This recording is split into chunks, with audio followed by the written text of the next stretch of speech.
Hi, I'm Addison K. Witt, Poet Laureate of the Defense of Democracy and host of this podcast.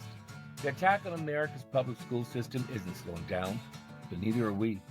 Here you'll meet authors, educators, students, and defenders from across the country who aren't just sounding the alarm, they're answering it. You'll be informed, you'll be moved, and if we've done our job right, you'll be ready to stand with us. This is the Defense of Democracy podcast. Let's get into it. Hello there, I'm Addison K. Witt, Poet Laureate of the Defense of Democracy and the host of Defense of Democracy podcast. Today, I am joined by Kristen Schultz, a community leader, candidate, and someone stepping directly into the public square at a time when many Americans are asking what civic responsibility really looks like close to home. We're talking not only about public office, but about what moves a person from private concern to public action. Kristen, welcome. I'm so glad to have you here with me today. Well, thank you so much. And I am really excited to be here today. So I appreciate you inviting me. Well, it's always a pleasure. I was just saying a moment ago that it's so interesting because not only are there a lot of women that are running for office, there are a lot of educators and teachers or people who are embedded in the community, owning their own businesses, and really have a care for our communities. Before politics, before campaigning, before public life, who is Kristen Schultz and what shaped the way you see responsibility, community, and service? Well, I think at my core, without sounding too trite, it's my mom. My mom was a big civic leader in the 60s. She instilled values in me that all are created equal, and we have to speak up and stand up for people that aren't able to do that for themselves. And, you know, I kind of lived with that core foundation my whole life. My mom was actively involved in politics. She used to joke with us, you know, that if we didn't vote, she'd cut us out of the will because voting was so important. Yes. She was a lifelong educator. And so I just, you know, I was immersed in the world of education for so long. And I also worked as a corporate paralegal for many years. And so I kind of got into, like, I could see, we did a lot of corporate litigation, but sometimes we handled some private matters, and you could see how different backgrounds affected people differently. But yeah, I think when I decided to jump into the public realm of this, it was just sort of that background combined with timing. And my children are grown now. I left my career in 2001 when my youngest child was born, and opened my own business so that I could stay home with my 3 kids. And now they're all through college, graduated college. And it just felt like between the environment around us and my upbringing, it was time to put words into action. I love that. And I love that you began with your mother teaching values that were important not only to your family and the family that she was part of, but to your larger community. Mm-hmm. And that seems to have really informed you because you have worked in childcare, education, business, school governance. What have these roles taught you about what family actually needs right now? Well, I think what I've learned and what I've always known, it just seems so easy to know these things, again, because of where and how I was raised. But all families are different. There is no cookie cutter family. We all come from different backgrounds and different cultures and different religions. And we have to honor those differences in ourselves. I think when I'm out talking to my community a lot, I think what the number one thing that they're asking or needing is just to be heard. I think we tend to feel like when we get into leadership roles that we know best and we stop listening to the people that we were elected to lead.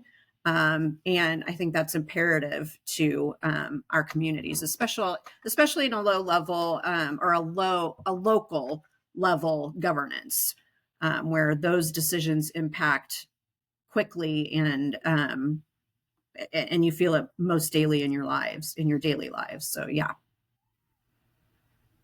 I think we find that in every situation of life, whether it's business, uh, at home, in our personal lives, friends, all kinds of relationships, listening is Mhm. at the very, it's one of the most important things that we can do and give to those that we are in relationship with, that we are in community with, that listening, because we gain so much information. I often say when talking to people, just even in a very um, casual way, I'm often very quiet when people are talking, because for me, it's about gathering all the information before I start to form an opinion and make a decision. I need to know what we're talking about, how it concerns you, and what are the important aspects that we want to address so that we're on the same page and we can move forward together.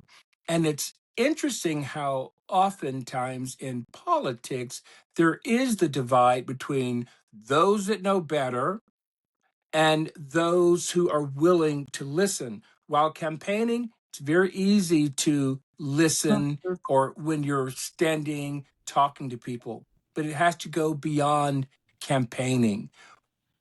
Is listening a part of your everyday life? I would imagine with the roles that you've had to listen quite a bit. Well, it really is a something you have to work on continually, right? Because when people are talking, we're often forming our answers before they've finished speaking. We're trying to weigh in, and I'm as guilty as as anyone. But I have actively tried to hear what people are saying, not just Yeah, listen to their words, but hear what they're saying and why, and what drives them to feel the way they do about certain things. We all carry our familial and our own background what's the word I'm looking for? Reasons for the way we feel that we feel. We all have a history, and yeah. that drives us to feel the way we feel. So yes, I think I work continually to hear people, and I think even when you sorry, little kitty there. Hello, kitty cat. She loves when she hears people talking. Anyway, I think So she's listening. yes, yeah. Well, she pretends that she is anyway.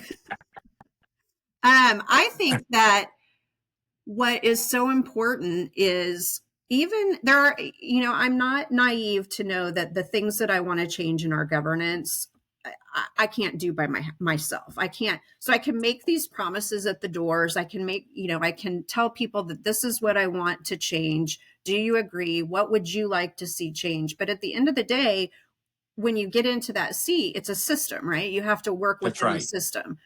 So I think the important thing there is that you keep your community and your constituents informed on why you vote. You don't disappear after election time. You stay connected to your community and you talk through what happens at the state house so that everybody who is paying attention understands what happened, why it happened, and why the decision was made. And I think that's the part of listening that we're missing right now.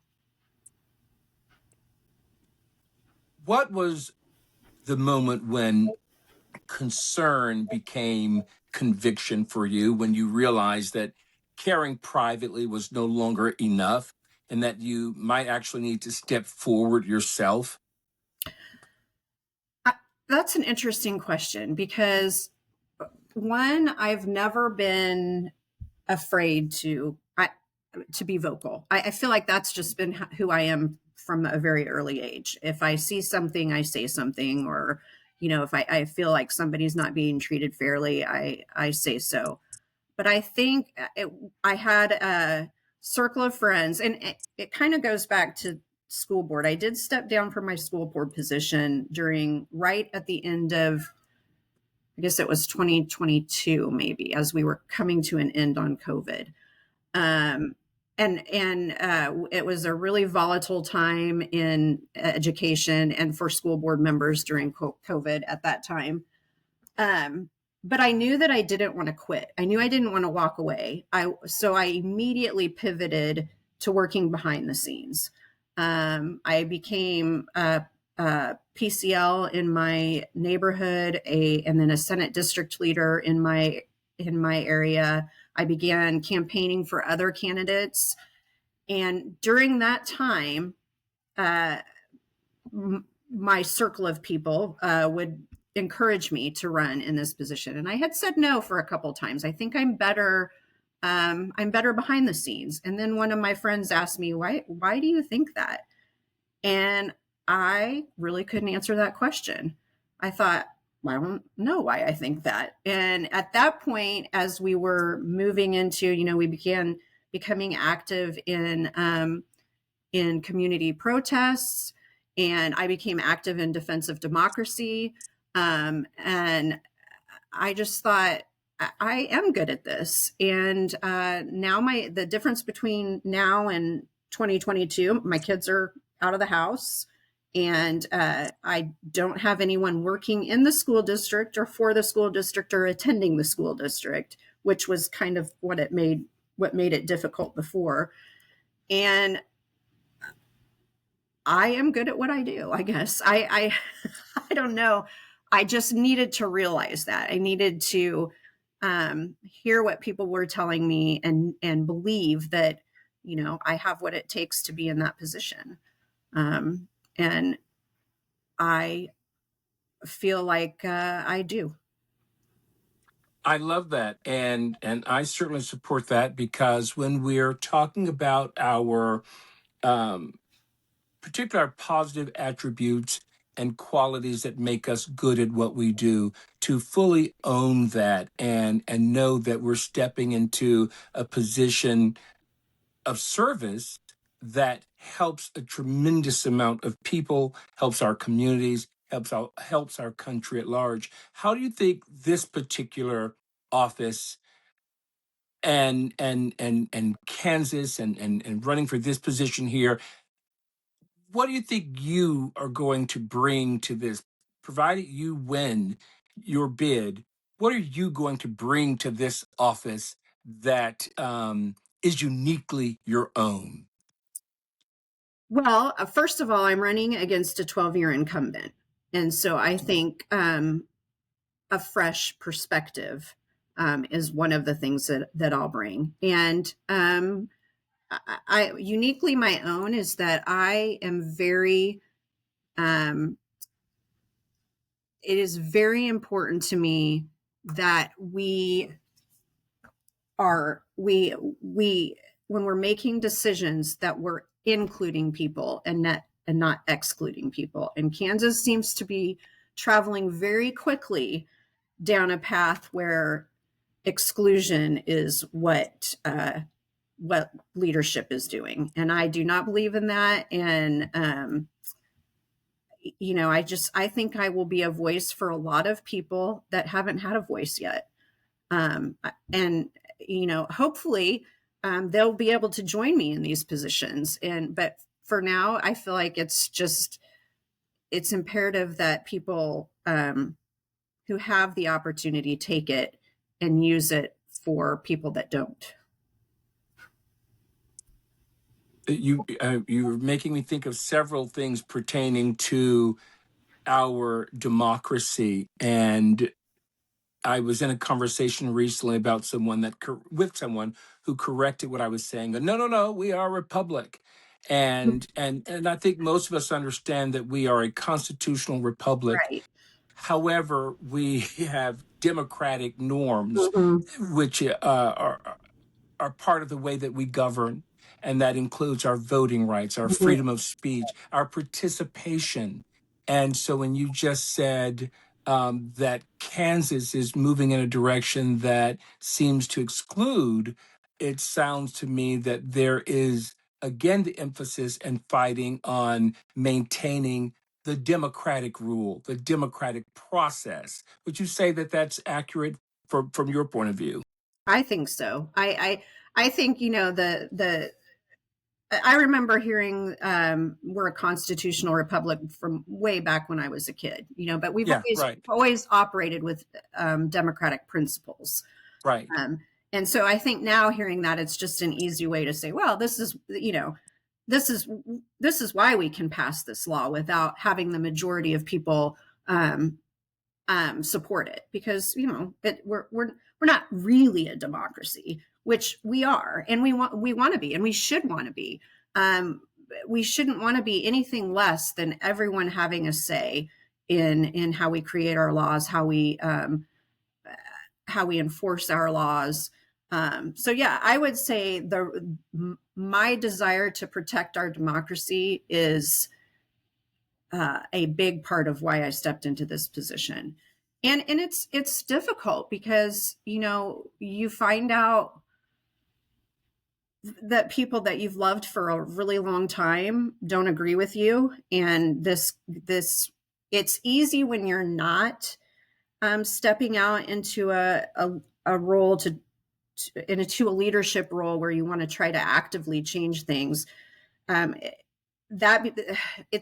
guess what I'm trying to say is it's easier to avoid those conversations when you're just, when you're out there campaigning for them, you have to stand by them and you have to explain Yes. why you feel that way. And now suddenly, I just had a conversation with someone yesterday that asked, said they had screen capped a picture of me at a protest with a sign that said, fascism is not freedom.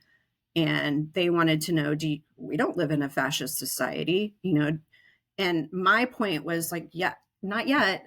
But if you look at everything that's happening right now, we've we've gone down the list and checked off a lot of the preliminary things leading to fascism. So, and that seems strong, right? It seems like when you hear that word, it feels really alienating and really strong. But democracy isn't something that we just get and keep. We have to maintain it. We have to keep fighting for it. And so that's why I'm out there at those protests, trying to keep things from becoming worse. Because the reality is that you can still maintain a constitutional republic and operate as a fascist government. Correct. Or an oligarchy. Right. There are different forms of governance, although we are a constitutional republic. When you sit with people in your own community, away from the headlines, away from all the political noise, what are they actually worried about? And what comes up at the, I always love when we talk about the kitchen table. What comes up at the kitchen table, and what are people really concerned about, or what are you hearing?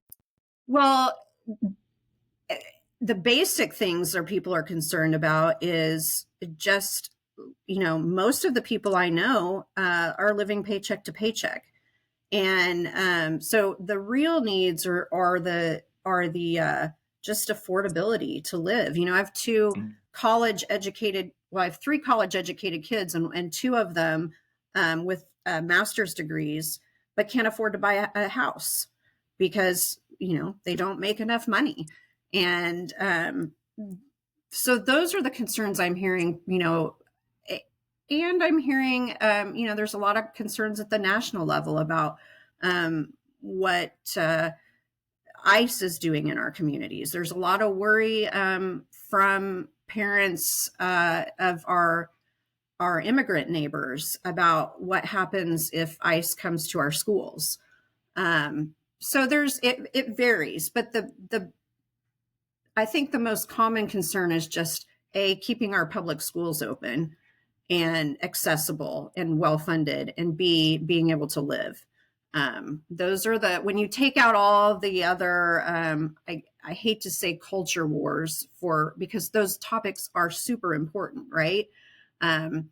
but they're also meant to divide and meant to sort of move the attention away from the things that are really happening at home, and that's that you can't get out. You go to the grocery store and I come home with 2 plastic bags of groceries and it's $250. I feel like my trunk should be filled for $250. Right. But those are just the things that, I hear a lot of. And especially here in my town, where property taxes are pretty high, senior citizens are really concerned about whether they'll be able to keep their homes. And those are some real issues that we can fix and we can work on when we're not busy throwing red herrings into the mix and creating laws for things that, creating solutions for things that weren't problems to begin with. Let's focus on where the problems are and just move away from where there weren't any problems to begin with. It's interesting because our federal government now seems to cross and blur a lot of lines between national interests and statewide interests, citywide interests. And so there's a lot of confusion. What do you want the American people to understand about how deeply local leadership shapes schools, neighborhoods, trust, daily stability? Well, that I believe that we start from the bottom up. So what we elect at home shapes who we elect nationally. And instead of trying to change things from the top down, I believe we change them from the bottom up. And what I wish people understood about local elections is because, I'm sure it's the same there. Unless there's a big issue on the ballot or it's during a national election time, we don't get a lot of turnout for local elections. Right. And local elections here in Gardner have been decided by as few as 6 votes. We had a school board member incumbent school board member who lost his election to a challenger who couldn't even take the position afterwards because he had moved out of the area that he could serve. Mm-hmm. But that incumbent lost by 6 votes. And we also had a long-term incumbent win her seat against a new face, a Latina woman who only lost by 23 votes. And so I guess I wish people knew how important it is that your vote truly does matter at the local level. You can say all you want about, it doesn't matter at the national level. We can talk about the Electoral College and all of that. But at the local level, every single vote counts. And big decisions that impact your daily lives are being made with just a difference of 6 votes. And we're talking about, when we talk about public schools, we're talking about people who either want to ban books or don't want to ban books. We're talking about people who want to create a policy against our trans students or who don't want to create policy against our trans students. So I think it's really important that you just be aware of what's happening. And I'm as guilty as before I ran for school board. My kids were happy. They thrived in our schools. I absolutely wholeheartedly believe in our teachers in our district. And I had a very easy experience because I had kids who just, they through no guidance of me, really, they just did what they needed to do. And so I didn't have any experiences where I had to really advocate for my kids because they just sort of did it on their own. And I think I've kind of steered the topic here, but I think that we don't know what's happening unless it impacts us directly. And that's the other thing. We have to we have to be aware of what's going on in our city government. Our city just passed, we're the only city, I think, in Johnson County that just basically made it illegal to be homeless, because we could now fine people for sleeping in public spaces. And I would guarantee that many, many people in my community don't know that even happened. So, I wish we had the magic answer for how to, and I also am empathetic to that, because we're dealing with so much on a daily basis that even I, who am passionate about this stuff and want to do this stuff, I have to shut my laptop lid sometimes and just walk away, because it impacts our health to get up every day and find something else that's being done that's destructive or damaging. But yes, I think we start from the bottom, we build up, and those, be aware of who you're putting in your city council and your school board positions and your county commission, all of that, because those are the decisions you have the most control over. I feel like I want you to make a statement just on why local elections are so incredibly important. Okay. Let me think here. Well, no government affects our daily life as much as local governments. Your council, your school boards, they make the decisions about the community that you live in, your schools, your housing, your safety. So I think that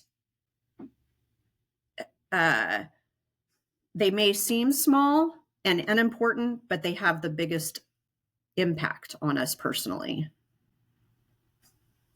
They really do on just our daily lives and the community, because we have to strengthen our communities where we are. Right. That's what's most important. And even when we're talking about, I always find it fascinating when we're talking about the homeless, as you just mentioned, and creating laws that govern how people can live, what is legal versus illegal. But I remember during the great pandemic, and I lived for many, many years in California. I'm currently in Texas.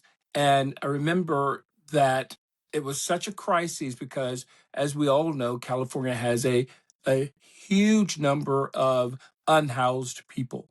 It's incredibly exorbitant, very expensive to live there. However, during the pandemic, the state found money or had resources to buy older motels like Motel 6 and put people in, house people. Mm-hmm. And I thought, man, isn't it interesting that it took the pandemic to trigger that apparatus that we've had access to all along. And so I look at our country in that same way, like, what's happened to our ability to resolve conflict, to think critically, to look for opportunities to make a difference? We know that the cost of living has gone up tremendously all around the country. We know that many people don't have access to housing. And therefore, the solution is to penalize them even more, to make them now criminal. In essence. Under the guise of helping them, really, because that's right. how it was sold to the public, is that, well, now we can give them resources. Well, when you get into that even deeper, you realize there are no resources to give. We have one agency that works with our unhoused people, and possibly two, but they're both overwhelmed. And it's just, it's such a disconnect to me, because like an example is, we had a community, an apartment complex kind of community here in our town that was literally shut down overnight. People received, it made national news. People were told to get out of their homes. They had 48 hours to move. And I mean, we had community members who had been out of town and were coming home to find their entire neighborhood a ghost town because they weren't there when it happened. And there was, just a note on their door that said, you have to vacate, get out. We don't know where you're going to go, but go. But that happened in our community, just came together in the most amazing way I've ever seen. People were down there helping other people move. We were renting trucks for people, finding people places to live. We put people up in hotels for a couple of days. We were doing GoFundMes. And so when it's personal like that, and this is a neighborhood within your community, everybody's all in, right? And then when it becomes a little bit more distant, like, you don't see it and feel it and hear it, then it's easy to say, well, not in my neighborhood, because we did have an opportunity to make a hotel in our county into a housing for homeless, houseless people. And it was voted down in that kind of not in my backyard reaction. And it's just, there's such a disconnect to me between what I saw within our own community when we had a mass amount of people made homeless overnight versus what I saw on down the road when it was just impersonal place that we were going to house people. And I don't understand that disconnect. So I think we got to work on that too. Yeah. I just to add my opinion here a little bit, I've had ideas about unhoused people and homelessness since I was, I think, a teenager. I would look around and had lots of ideas about things. And over the years, I've observed this phenomenon in the country, and I find that it boils down to leadership. Mm-hmm. And when there is a just leader, when there's a leader that cares, when there's a leader that thinks critically, when there's a leader that knows how to galvanize people and bring them together, generally the larger population is willing to follow. There are a lot of amazing people who are doing interesting, phenomenal work individually or with their particular groups. And when there are leaders that care, you're able to galvanize these people and bring factions and groups together and solve problems. But when the leadership is focused on shiny objects or things that divide the people, Mm-hmm. then it's easy for the masses to follow that as well. Correct. And, you bring that up and it makes me think of our local senator here who was down in the trenches when that complex shut down, and has been, well, I don't know. I shouldn't say he was down in the trenches because I don't know if he was actually there. But since then, he's been very active in trying to talk to people and make laws that will support the tenants in a tenant landlord situation, mm-hmm. which is commendable, right? But right. At the same time, he is he's working on laws that will make more red tape and more paperwork for kids to get Title I kids to get school lunches. Mm-hmm. And I find that interesting that probably a majority of those kids that he's making it more difficult to eat were housed in that community. So I don't understand let's do this, let's show kindness and empathy and leadership that supports this group of people here, but then I'm also going to make it more difficult for them in another area of their lives. It just seems like a circle that doesn't connect, So, and it seems like we have a lot of that right now in our government, in our state of governing, and that is part of the confusion. From where you stand right now, what feels most fragile in our democracy, and what also gives you confidence that people have not given up on each other? Well, and it's funny because that Well, first, I think what's most fragile is just our trust in each other. Yeah. It's funny to me that one of the first questions, sometimes the only question I'm asked in this capacity, is if I'm Democrat or Republican. And I just find that that's that trust issue, right? You don't want to know anything else about me except what label you've decided fits, or I've decided fits me best, however. So I think that just making people trust leadership again, and some of that's really warranted. Like I said, we get into leadership positions and we don't do what we say we were going to do. Yeah. So I think that's what's most fragile, is that we don't have that trust in one another, and we don't have a middle ground. It's become so polarizing and so difficult to reach across the aisle and engage with each other in a real and meaningful way.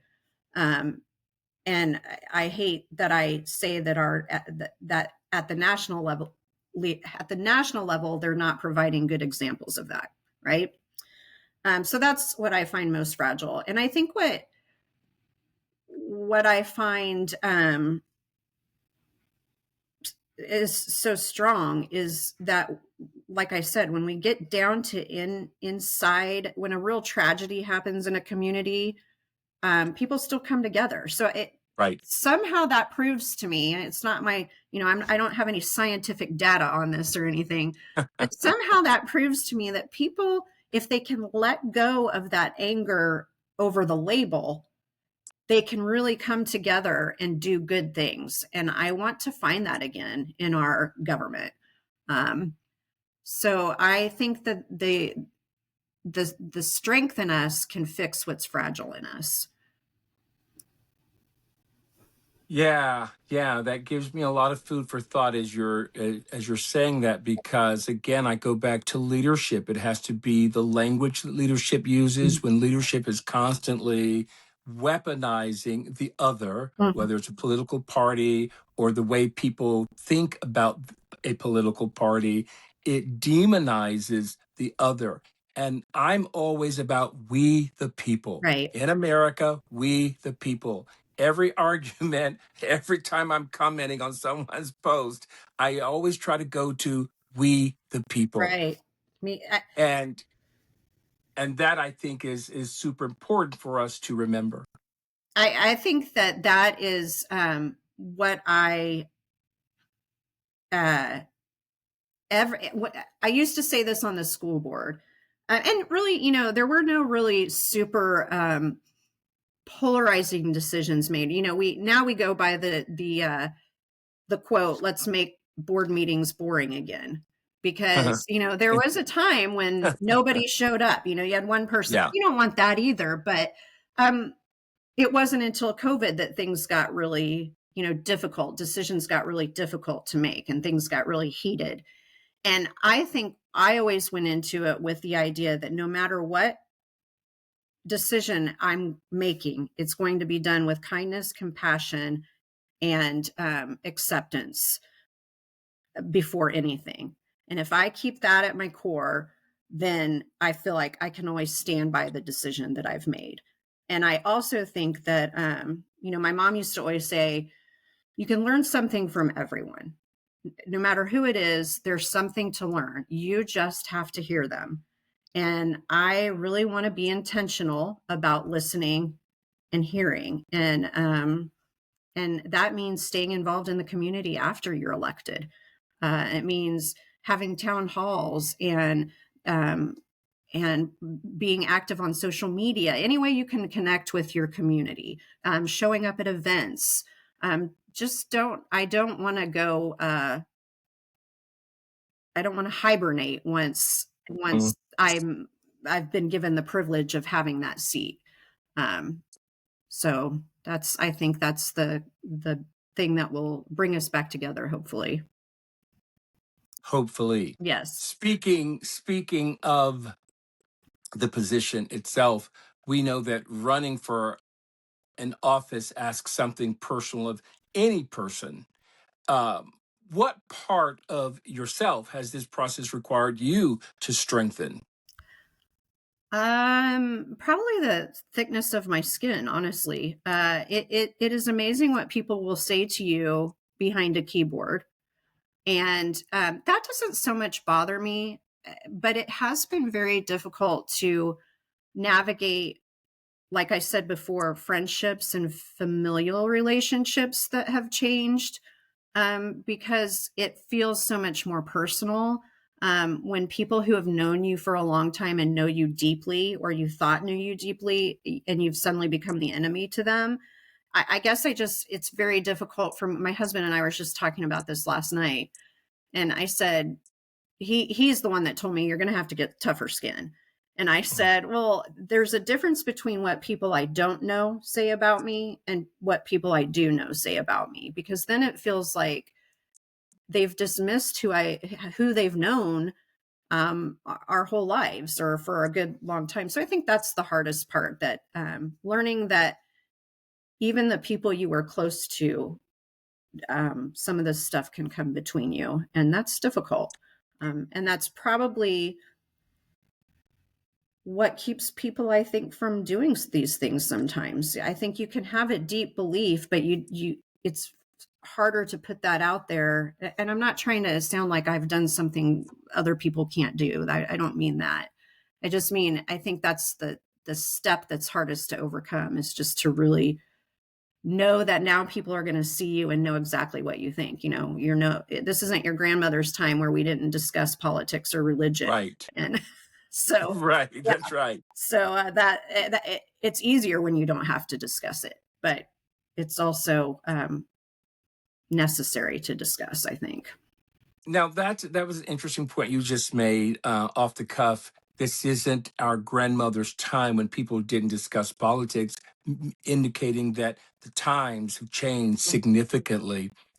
Therefore, as I think about that, and just the conversation we're having, even for myself, that means then everything has to change. All of us have to develop a thicker skin, the way that we're communicating. We've all been touched by fragmented relationships because of what's happening in politics. That has really changed the way we interact in society. And so I don't, being of a certain age, I don't ever think about we must get back to something. I often think, how do we go further? Because that's the past. And now we want to create new norms, new ways of communicating based on the way that our world has changed. I agree wholeheartedly. Anytime I hear someone talk about, and I don't want to quote the national quote, but going backward and making things Yes. again. Yes. No, there were problems then too. And, Right. and I think that we have come to a point where we're not talking about policy a lot of times anymore. Like when we're really talking about politics, the reason why it was easy in our grandparents' time is because it was a policy. A lot of just policy differences where, we didn't agree in social welfare programs or whatever the case may be. And now it's sort of become an issue of humanity and moral ground, right? I had a friend tell me the other day that, she believes in the things that I'm fighting for on my campaign, which is strong public schools and, lower taxes and all the things that we talk about in those leadership roles. But for so many people, those things don't ring true because they're just trying to survive. If you're an immigrant, you're just wondering, how do you get to work today without being kidnapped off the street? Or, and those are things that, those kinds of words to say out loud are what polarizes our relationships, I think, because I think that it's very difficult for some people to understand that is actually happening. And we're not talking about just how much we pay into Social Security anymore, or these are real human issues and issues of humanity and decency. And you can have an opinion about immigration policy, but I think that when we start giving up due process Uh, and when we allow things to be happening, we had an incident here where a student's, this was not directly in our community, but in our county, where a student's both parents were detained and sent back to Mexico. And so we had a 17-year-old child driving a truck with his younger siblings to Mexico, because there was, we not only are we detaining and deporting, but then we're just like, okay, we're done. We're not looking deeper into the family. These people had 3 children. Now, what do we do with these 3 children? How do we get them back with their parents? We just are. And I think it's really difficult for people to believe that those things are happening, because they're not seeing them and they're not experiencing them. But I happen to believe that you don't need to see and experience things personally to care about them. So, and that's that's something I would have a lot of control over at a state level. But like I said, you start local and you build up. And That's right. And again, I go back to leadership, because what's in your mind, your heart, your spirit, it tends to also trickle down. mm-hmm. Those in your circle are impacted. Your staff members Mm-hmm. are impacted. It's multiplied out when you can then build, collaborate with others, and reach across aisles, and work with people who may think similarly. It's scalable, Right. right? And so I think it begins with your intention, as you've expressed, and then we just build from there. And it's been really one of the positive things that I've found is that there's a lot more people who feel the way I do than I knew about in the beginning. And so a lot of that isolation that people feel when they're not comfortable expressing their opinions, or not comfortable standing up, or not comfortable getting into the game, so to speak, when they find you, they're like, oh, okay, I thought I was all alone out here. And you realize that you're not alone. And it may not always be the same people that you had in your life before, but you're going to find new people. And those Right. new people will hold you up when you need holding up. And that's been a lifesaver for me too. Okay, last question. Okay.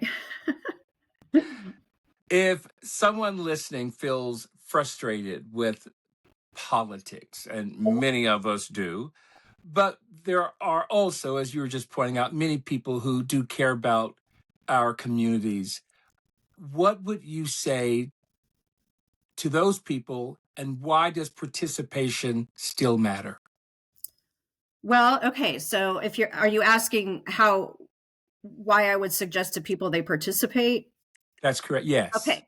Well, I think just what I just said. Number one, participation. There's nothing more rewarding and more uplifting than participating with like-minded people.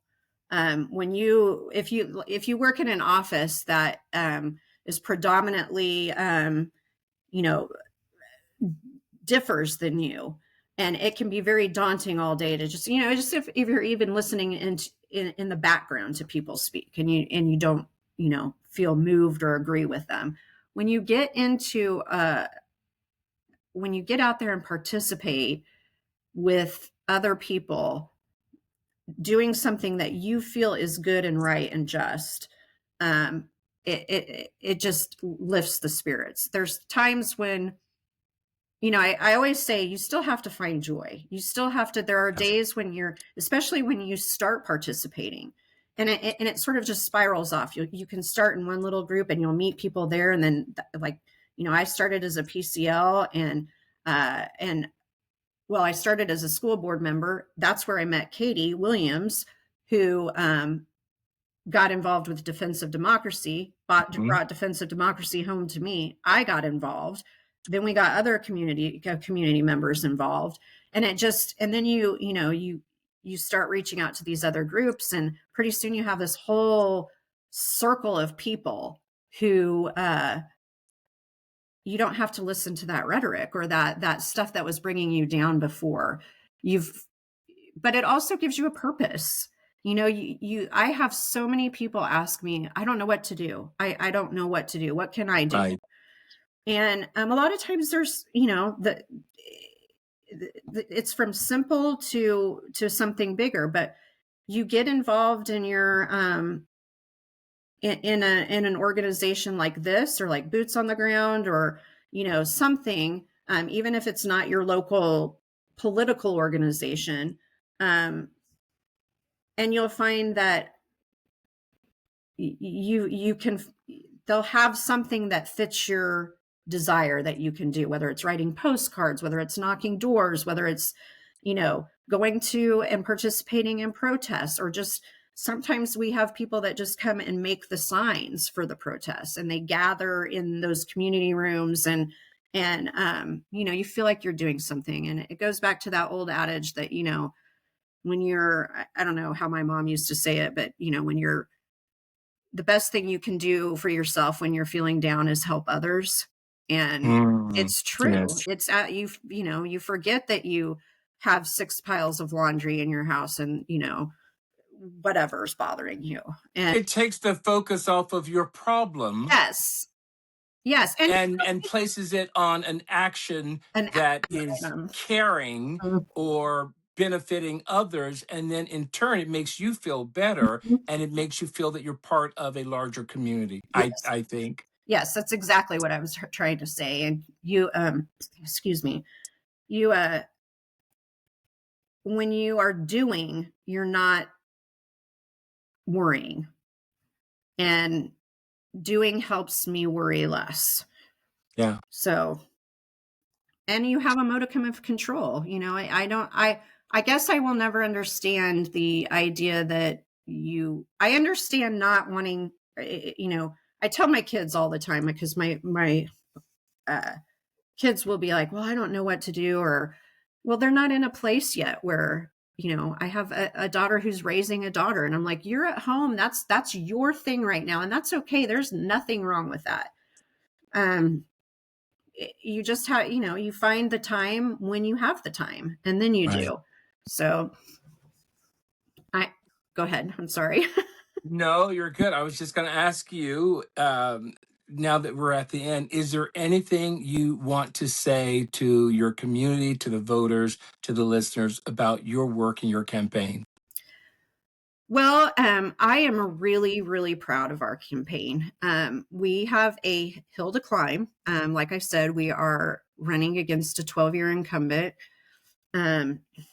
But I have a campaign team of about 15 people. I have had lots of, and this isn't about me. So when I praise them, I'm praising them, but it's been very humbling to have people willingly sign up to work for you. And so I guess what I would tell my community is that I will never lose myself in a leadership role. I will never forget who I'm there to serve, and why I'm there, and how I got there. So I think that's the number one thing. And I realize that I'm not always going to be able to vote the way everybody wants me to vote, but I will always communicate back why that decision was made. I'm looking at my dog who is here, and you had your cat, which I have a cat that looks exactly like yours, by the way, who is not in the room, but anyway, Kristen, thank you for your time and for sharing part of your journey with us today. It is because of conversations like this that remind me, and hopefully all of us, that democracy is not abstract, that it lives through people who are willing to participate, to listen, and to step forward. To everyone listening, thank you for joining us here today in this conversation on the Defense of Democracy podcast. I'm Addison K. Witt, and we will see you next time. Let me introduce you to an organization called Defense of Democracy. We're a New York-based nonprofit with chapters across the United States. Our mission is to empower pro-democracy movements at a local level with the goal of protecting the Constitution and other foundational American documents. We have a coalition of like-minded organizations, including faith leaders, veterans, and students, and we work to promote democracy, stand up for inclusivity, and fight censorship and book bans in our libraries and education system. Well, for just $5 a month, about the price of one coffee-type beverage, you can support Defense of Democracy's mission, and you can make a difference in your local community and really in the entire nation. That's just $5 a month. I'm going to say that again. Not a day, not a week, $5 a month. One day out of 30, you can brew your coffee at home and stand up for the America that you know and love. So scan this QR code or visit defenseofdemocracy.org today. Put on a pot of coffee. We got work to do.